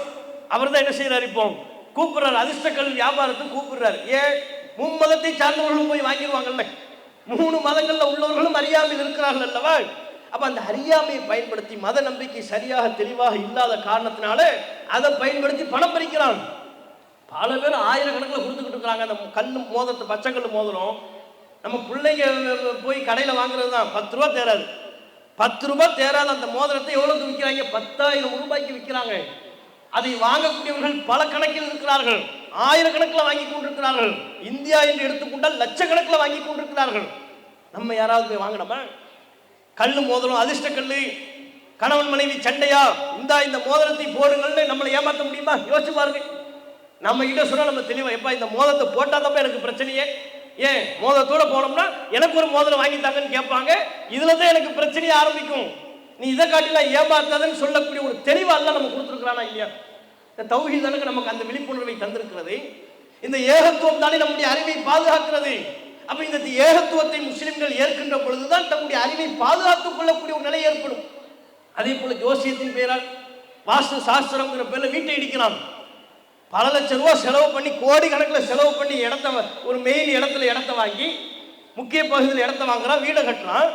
ஜோசியக்காரனை கூப்பிட்டு வரான், பாருங்க என் வீடு எல்லாம் சரியா இருக்கான்னு பாருங்க சாமிங்கிறான். அவர் உள்ள வருவார், நிலக்கல்ல அவருக்கு தட்டி இருக்கும், கல் சரியில்லை, நிலக்கல் சரியில்லை, என்ன செய்யணும்? நிலக்கல்ல மாத்துங்க. எங்க வைக்கிறது? இந்த நிலக்கல்ல தூக்கி கிச்சன் பக்கத்தில் வைங்க, அந்த ரூமை தூக்கி இங்க வைங்க. எது இந்த விளையாடுறது? இந்த இடத்த தூக்கி அங்க வைக்கிறது. இந்த மேப்பை வச்சுக்கிட்டு காட்டி, டெல்லி அந்த பக்கம் இருக்கு, தமிழ்நாடு இந்த பக்கம் இருக்கு, அங்கிருந்து நம்மளால உதவிகள் வர்றது தூரமா இருக்கு. அப்ப என்ன செய்யறது? தமிழ்நாடு தூக்கி டெல்லி பக்கத்தில் வச்சுட்டோம்னா நேரடியா உதவிகளை வாங்கி விடலாம். இது மாதிரி கிறுக்கு கதைகளை சொல்லி ஜோசியம்ங்கிற பேர்ல, ஆன்மீகம்ங்கிற பேர்ல மக்களை ஏமாத்திக்கிட்டு இருக்கிறான். அவனு வீட்டை அடிக்கிறான். ஆஹா வீடு சரியில்லை, வாஸ்து சரியில்லை. அப்ப என்ன பண்றது? இப்ப குடி போக கூடாது, அதுக்கு ஒரு பரிகார பூஜை. முஸ்லிம் சமூகத்தில் என்று எடுத்துக்கொண்டால் பரிகார பாத்திகா, அதை ஓதி அதை மாட்டி இடிச்சு லட்சக்கணக்கில் வீண் விரயம் பண்ணி அதுக்கு பிறகு வீட்டுக்குள்ள குடி போறோம். இந்த அவலம் நமக்கு ஏற்படுதா? இஸ்லாத்தை கடைபிடித்தால் இந்த அவலம் நமக்கு நேருமா? இஸ்லாம் உள்ளது உள்ளபடி நம்முடைய பொருளாதாரத்தை பாதுகாக்கக்கூடிய ஒரு மார்க்கமாக, அரணாக வந்து நிற்கின்றது. ஆனால் உள்ளது உள்ளபடி முஸ்லிம்கள் பின்பற்றாத காரணத்தினால்தான் சொற்ப எண்ணிக்கையில் உள்ள முஸ்லிம்கள் தங்கள் பொருளாதாரத்தை இழக்கிறார்கள், தம்முடைய குடும்பத்தை இழக்கிறார்கள். ஜோசியம்னு போறாங்க, பிற சமூகத்தில் எவ்வளவு கொடுமைகளை பார்க்கிறோம். இந்த மாந்திரிகம்ங்கிற பேர்ல நீங்க ஒரு பிள்ளைய பலி கொடுத்தா தான் உங்க வாழ்க்கையில் நல்லது நடக்கும்னு சொன்னா அதையும் நம்புறாங்க. தம்முடைய சொந்த பந்தங்களில் உள்ள பிள்ளையை கொண்டு போய் பலி கொடுத்த சம்பவங்கள் ஏராளம் இருக்கிறது தமிழகத்தில். பிற சமூகங்களில் முஸ்லிம்கள் அப்படிப்பட்ட சம்பவம் இல்லாமல் இருப்பதற்கு என்ன காரணம்? இஸ்லாம் அதையெல்லாம் மறுக்குது. யாரையும் நீ பலி கொடுக்க வேண்டிய அவசியம் இல்லை. பலி கொடுத்து அல்லாஹ்விடத்தில் நன்மை பெற இயலாது. அல்லாஹ்விடத்தில் நெருக்கம் பெற வேண்டுமானால் அல்லாஹ்வை உள்ளது உள்ளபடி வணங்கு, அவனை சரியா நம்பு, மனுஷனா நினை, மற்ற பொருட்களை மற்ற பொருட்களாக நினை. அதுதான் நீ அல்லாஹ்வுக்கு செலுத்த வேண்டிய கடமை என்று இஸ்லாம் நம்மை விழிப்புணர்வு ஊட்டுகிறதா இல்லையா? பில்லி சூனியம்ங்கிற பேர்ல எவ்வளவு பேர் குடும்பத்தை பிரித்துக் கொண்டிருக்கிறார்கள். ஒருத்தர் வருவாங்க, அவர் சொல்வார், என் குடும்பத்தில் ஒரே பிரச்சனையா இருக்குது, என்ன செய்யறது? இல்லை இந்த ஏமாளி குரூப் போறது ஃபுல்லா மாந்திரிகத்துல தான். ஜோசியம் பார்க்கிறேன், பால் கிதாபு பார்க்கிறேன், ஏமாத்துவாங்கல்ல, அங்க போய் மாட்டிக்கிறது. அவர் சொல்வார், உங்க குடும்பத்தில் ஒரே பிரச்சனையா இருக்கு, என்ன காண தெரியுமா?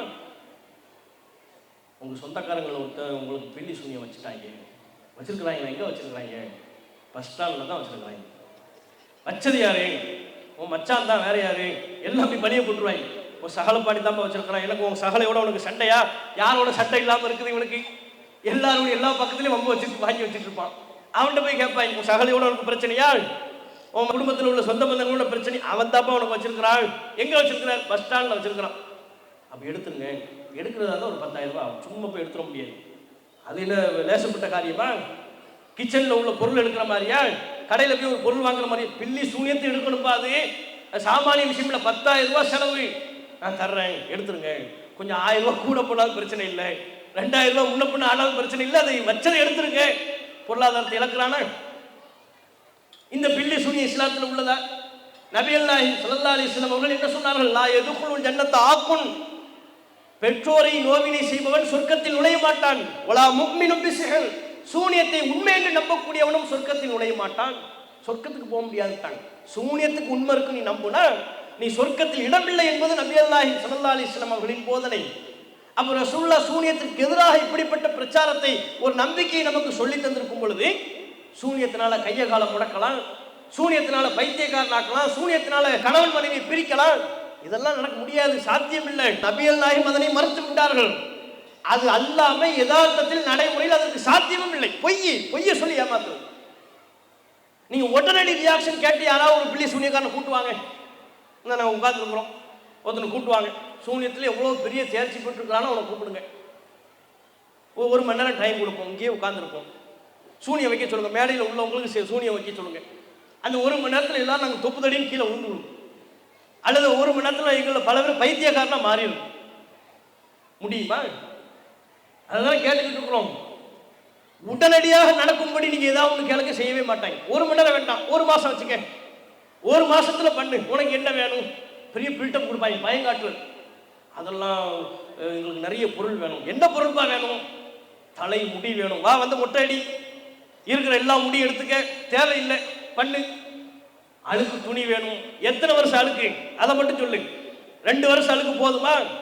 போன ஹஜ்ஜி பண்ணாலுக்கு எடுத்து ஒரு ஜீன்ஸ் பேண்ட் இருக்குது வேணுமா? கேட்டு அதையும் கொடுத்துருவோம். காலடி மண் வேணும், காலடி மண்ணா வா, 2 லாரி லோடு மண்ணை எடுத்து கொண்டு வா, நாங்கள் எல்லாம் அது மேலே ஏறி நின்று செவன் மிதிச்சு தர்றோம், வச்சுக்க. வேற என்ன வேணும்? என்னென்ன வேணுமோ எல்லாத்தையும் கொடுப்போம், வைக்க சொல்லுங்க பார்ப்போம். இன்னைக்கு நேரத்தை அதை சொல்லிக்கிட்டு இருக்கிறோம், காலகாலமாக சொல்லிக்கிட்டு இருக்கிறோம். நான் மாத்திரமல்ல, நம்முடைய மதரசாக்களில், மக்தப் மதரசாக்களில் பயிலக்கூடிய சிறுவர்கள் சிறுமிகள் சொல்கிறார்கள், சூனியம் உண்மை என்றால் எங்களுக்கு வையுங்கள். நமது மதரசாவில் பயிலக்கூடிய மாணவியர்களின் சவால் முறியடிக்கப்பட்டதா? ஏன்? அது பொய், பித்தலாட்டம், ஏமாத்து வேலை. அந்த ஏமாத்து வேலையை காரணம் காட்டி மக்களிடமிருந்து பணத்தை பறிக்கிறார்கள், அவர்களின் நம்பிக்கையை சிதைவுபடுத்துகிறார்கள். இஸ்லாம் அதிலிருந்தும் நம்மை பாதுகாக்கிறது. எல்லாவற்றிலிருந்தும் இஸ்லாமை பொறுத்தவரை நம்மை பாதுகாத்துக் கொண்டே இருக்கிறது. இன்னும் நீங்கள் கம்பேர் பண்ணி பார்க்கணும். பிற மதங்கள்ல, சமூகங்கள்ல வழிபாடு என்கிற பெயரால் தாங்களை துன்புறுத்திக் கொள்ளக்கூடிய நடைமுறைகள் இருப்பதை பார்க்கிறோம். செருப்பு இல்லாமல் நடப்பாங்க. கேட்டால் கடவுளுக்காக இந்த சிரமத்தை நாங்கள் தாங்கிக் கொள்கிறோம் என்பார்கள். வெயிலில் நிற்பார்கள், கடவுளுக்காக தாங்கிக் கொள்கிறோம் என்பார்கள். தீ மிதிப்பார்கள், கடவுளுக்காக தாங்கிக் கொள்கிறோம் என்பார்கள். அழகு குத்துறோம், உடலை சிதைத்து கண்ணத்தை சிதைச்சு அம்பெடுத்து வேலை குத்தி அழகு குத்தி கொண்டு தங்களை சிரமப்படுத்துவார்கள். கேட்டால் கடவுளுக்காக இதனை தாங்கிக் கொள்கிறோம் என்பார்கள். இதெல்லாம் அவங்க நம்பிக்கை. முஸ்லிம் சமூகத்திலே இப்படிப்பட்ட சிலர் இருக்கிறாங்க, இஸ்லாத்தை அறியாமையின் காரணத்தினால். இந்த தர்கா கந்தூரிங்கிற பேர்ல பூ மிதிக்கும் விழாங்குவாங்க. பேர்ல பார்த்து நம்ம ஏமாந்துடக்கூடாது. பூ மிதித்தல், பேரை பாருங்க எவ்வளவு அழகா வைக்கிறாங்க. சரி, ஏதோ பூவை போட்டு வச்சிருப்பாங்க, நம்மளும் ஒரு 2 மிதிச்சுட்டு வருவோம். பித்த வெடிப்பு சரியாகும் போய் பார்த்தோம்னீங்க, அங்க பூ இருக்காது, தீ தான் இருக்கும். நெருப்பு கங்கு அனலா தகிச்சுக்கிட்டு இருக்கும். அதுக்கு பேர் பூ மிதித்தல். அப்ப தீ மிதிக்கிற பழக்கம் இஸ்லாம் முஸ்லிம்களிடையும் சில பேர்ட்ட இருக்கு. இஸ்லாம் அதை சொல்லிச்சா? நெருப்பு கங்கை ஏற்படுத்தி அதை போய் மிதி என்று அல்லாஹ் சொன்னானா? நபி அல்லாஹிம் சொன்னார்களா? பிற சமூகங்களை பார்த்து, அவர்களின் நம்பிக்கையை பார்த்து, சடங்கு சம்பிரதாயங்களை பார்த்து இவர்களும் அப்படிப்பட்ட காரியத்தில் ஈடுபடுகிறார்கள். இஸ்லாம் இதுவரைக்கும் தடுக்குது. என் பேர நீ கஷ்டப்படாத. உன்னை யார் தீ மிதிக்க சொன்னாள்? உன்னை யார் தலையில தேங்காய் உடைக்க சொன்னாள்? செருப்பு இல்லாம உன்னை யார் நடக்க சொன்னது? நபி அல்லாஹிம் என்ன கேட்டாங்க? நபி அல்லாஹிம் காலத்தில் ஒருவர் நான் நடந்தே ஹஜ்ஜுக்கு செல்வேன், புனித யாத்திரை செல்வேன் என்று பயணித்தார். தன்னுடைய எண்ணத்தை நபி அல்லாஹிடம் வெளிப்படுத்தினார். இன்றைக்கும் பல பேர் கேரளாவிலிருந்து சில பேர் நாங்கள் நடந்தே ஹஜ்ஜுக்கு போறாங்க. இதெல்லாம் இஸ்லாத்துல இல்லாது. நபி அல்லாஹிம் சொன்னார்கள், நடந்தே போகுமாறு உன்னை யார் நேர்ச்சை செய்ய சொன்னது? அந்த நேர்ச்சை இறைவனத்தில் செல்லுபடியாகாது, அதனை விட்டுவிடு. வாகனத்தில் போகின்ற என்ன வாகனம் இருக்கிறதோ, ஒட்டகம் இருந்தா ஒட்டகத்தில் செல், குதிரை இருந்தா குதிரையில போ, எந்த வாகனம் உன்னிடத்தில் இருக்கிறதோ அந்த வாகனத்தில் செல் என்று நபி அல்லாஹிம் சொன்னாங்க. காரணம் என்ன? கடவுளின் பெயரால் நம்மை நாமே துன்புறுத்திக் கொள்வதற்கு இஸ்லாத்தில் இடமில்லை. அது இஸ்லாம் நம்மளை பாதுகாக்குதா? என் பேரை சொல்லி தலையில தேங்காய் உடைக்க வேண்டிய அவசியம் இல்லை. செருப்பு இல்லாம பாறையில நடக்க வேண்டிய தேவையில்லை. நடந்தே புனித யாத்திரைக்கு செல்ல வேண்டும் என்கிற அவசியம் இல்லை. நம்மை நாமே துன்புறுத்திக் கொள்ளக்கூடிய எந்த ஒரு செயலுக்கும் இஸ்லாத்தில் இடமில்லை. அல்லாஹ்வின் தூதர் அவர்கள் பள்ளிவாசலுக்குள்ளே செல்கிறார்கள். ஒரு பெண்மணி நீண்ட நேரம் தொழுகையில் ஈடுபடுவதற்காக ஒரு கயிறை கட்டி கொள்கிறார்கள். அந்த கயிறை பார்க்குறாங்க, இது என்ன கயிறுன்னு கேட்கிறாங்க. இந்த அம்மா தொழுவாங்க, ரொம்ப நேரம் நின்று தொழுகணும் என்பதற்காக இந்த கயிறை வைத்திருக்கிறார்கள். நிற்க முடியாத நிலை வருகின்ற பொழுது இன்னும் அதிகமாக ஓத வேண்டும் என்பதற்காக தங்களுக்கு ஒரு சோர்வு ஏற்பட்டால் இந்த கயிறை பிடித்துக் கொண்டு ஓதுவார்கள். ரசூலுல்லாஹ் சொன்னாங்க, கொல்லூஹும், கயிறை அவிழுங்கள், இந்த கயிறு தேவையில்லை, எடுங்க. அப்படி யாரும் உங்களை அல்லாஹ் வணங்க சொன்னாங்க? உங்களை நீங்களே சங்கடப்படுத்தி கஷ்டப்படுத்தி இறைவனை வணங்க சொன்னானா? நான் சொன்னா? அல்லாஹ் சொன்னானா? ரசூலுல்லாஹ் கண்டிக்கிறாங்க. உங்களை சிரமப்படுத்தி கொண்டு அல்லாஹ்வை வணங்க வேண்டிய தேவையில்லை. இது இஸ்லாமிய மார்க்கத்தின் கோட்பாடு. ஒருவருக்கு நின்று தொழ முடியவில்லை என்றால் உட்கார்ந்து தொழு, உட்கார்ந்து தொழ முடியவில்லை என்றால் படுத்துக்கொண்டே தொழலாம். தண்ணீரை தொட்டு ஒழு செய்வதற்கு முடியவில்லை என்றால் மண்ணில் தயமும் செய்யலாம். எப்படிப்பட்ட ஒரு சலுகை இஸ்லாம் கொடுத்து ஏன் பேர்ல மார்க்கத்தை கடைபிடிக்கிற என்கிற பேரில் உன்னை நீ சிரமப்படுத்திக் கொள்ள வேண்டிய அவசியம் இல்லை. இஸ்லாம் பாதுகாக்குதா? நம்முடைய உயிரை பாதுகாக்கிறது, நம்முடைய பொருளாதாரத்தை பாதுகாக்கிறது. தற்கொலை இஸ்லாத்தில் கூடுமா? தற்கொலையை தடை செய்த மார்க்கமாக, சாதாரணமான முறையில் அல்ல, கடுமையான முறையில் கண்டிக்கின்ற ஒரு மார்க்கமாக இஸ்லாம் இருக்கிறது. நீ உன்னை நீயே மாய்த்துக் கொள்வியானால் எந்த ஒரு துன்பம் வாழ்க்கையில் ஏற்பட்டாலும் சரி, உன்னை நீயே மாய்த்துக் கொள்ளக்கூடாது, மரணத்தை விரும்பக்கூடாது. இஸ்லாமிய மார்க்கத்தின் போதனை ஒவ்வொரு முஸ்லிம்களையும் தைரியம் உள்ளவர்களாக, தன்னம்பிக்கை உள்ளவர்களாக, தம்முடைய வாழ்வில் ஏற்படக்கூடிய அத்தனை இன்னல்களையும் சகித்துக் கொள்ளக்கூடியவர்களாக இஸ்லாம் உருவாக்குது. தற்கொலையின் பக்கம் போகக்கூடாது. அப்படி உனக்கு அவ்வளவு கஷ்டம் இருக்கும் என்றால் இறைவனத்தில் பிரார்த்தனை செய். இறைவா, நான் உயிர் வாழ்வது நன்மை என்றால் என்னை உயிர் வாழச் செய். நான் மரணிப்பதை எனக்கு சால சிறந்தது என்றால் நீ என்னை மரணிக்க செய் இறைவா என்று இறைவனத்தில் பிரார்த்தனை கேள்.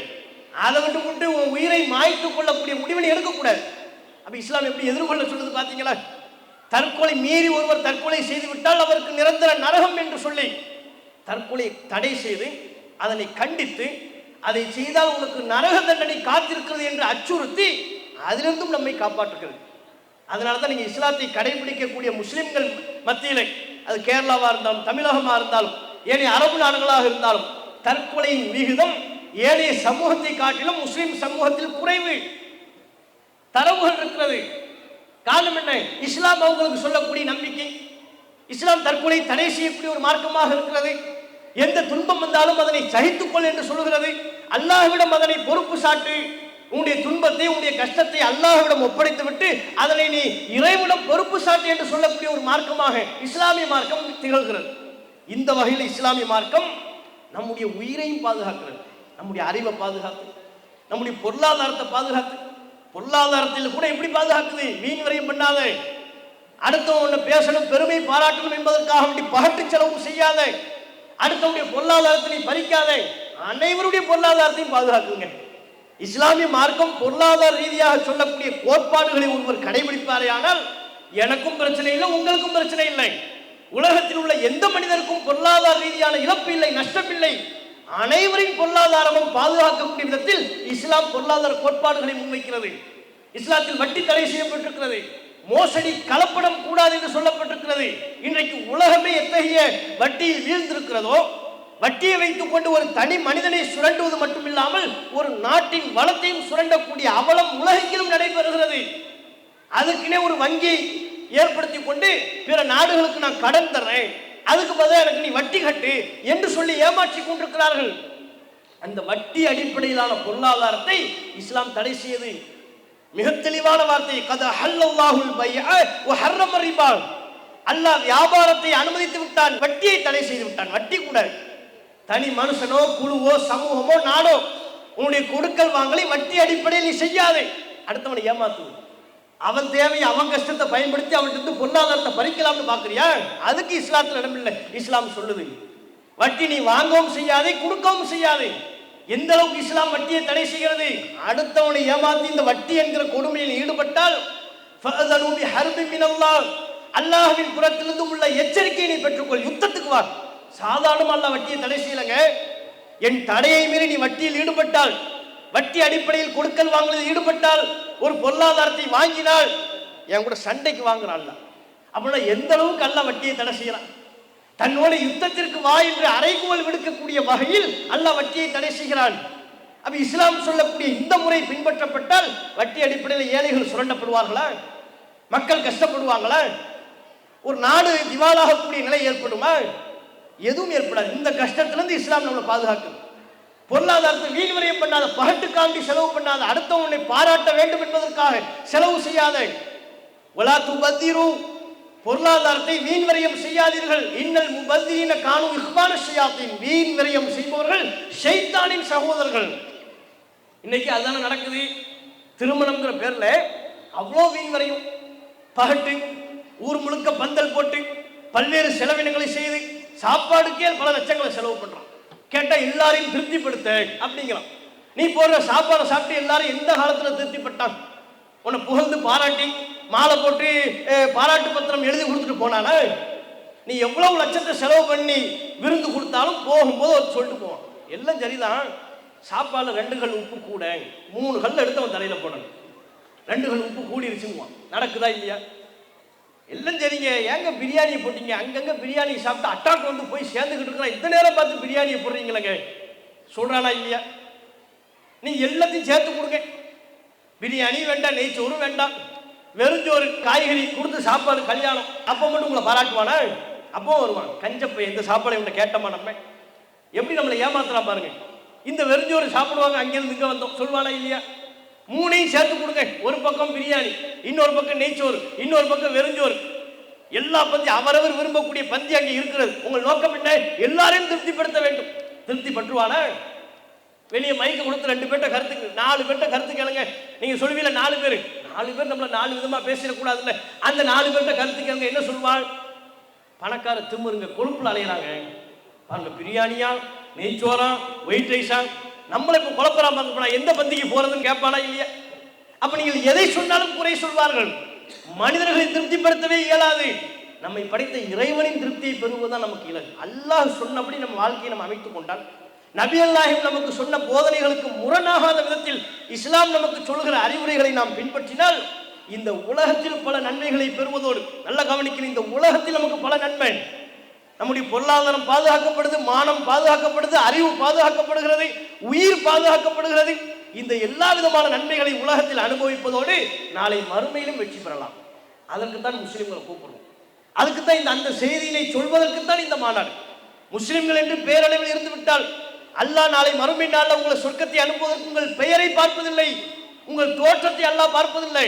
அப்துல்லான்னு பேர் வச்சுட்டா சொர்க்கம் போயிடலாமா? ரசூலுல்லாஹ்வுடைய தகப்பனார் பேர் கூட அப்துல்லா தான், சொர்க்கம் போக முடியுமா? முடியாது. ஆயிஷான் பேர் வைத்து விட்டால் போதுமா? அப்ப அல்லாஹ் நம்முடைய பேரை பார்ப்பதில்லை, தோற்றத்தை பார்ப்பதில்லை. இஸ்லாத்தை எந்த அளவுக்கு நம்ம கடைபிடிக்கிறோம் அதைத்தான் அல்லாஹ் பார்க்கிறோம். இஸ்லாம் என்ன சொல்கிறதோ அதை முஸ்லிம் மக்கள் மத்தியில் நாங்கள் பிரச்சாரம் செய்கிறோம். எங்களுடைய பொருளாதாரத்தை செலவு செய்து எங்கள் சகோதரர்கள் கஷ்டப்பட்டு இந்த மாநாட்டை நடத்துவதற்கு உங்களிடத்தில் தானே பொருளாதாரத்தை கேட்டோம். இப்படி செலவு பண்ணி நாங்கள் பெரும் சிரமத்திற்கு மத்தியில் இத்தகைய செய்தியை சொல்கிறோம் என்றால், முஸ்லிம்களே உங்கள் மறுமை வாழ்வை பாதுகாத்துக் கொள்ளுங்கள். இஸ்லாத்திற்கு முரணில்லாத வகையில் உங்களுடைய வாழ்வை அமைத்து இம்மையிலும் மறுமையிலும் வெற்றி பெறுகிற நன்மக்களாக அல்லாஹ் நம் அனைவரையும் ஆக்கி அருள் புரிவானாக என்று கேட்டு என்னுடைய உரையை நிறைவு செய்து கொள்கிறேன். வாஹுர் தாவானா அல்ஹம்துலில்லாஹி ரப்பில் ஆலமீன். அஸ்ஸலாமு அலைக்கும் வரஹ்மத்துல்லாஹி வபரகாத்துஹு.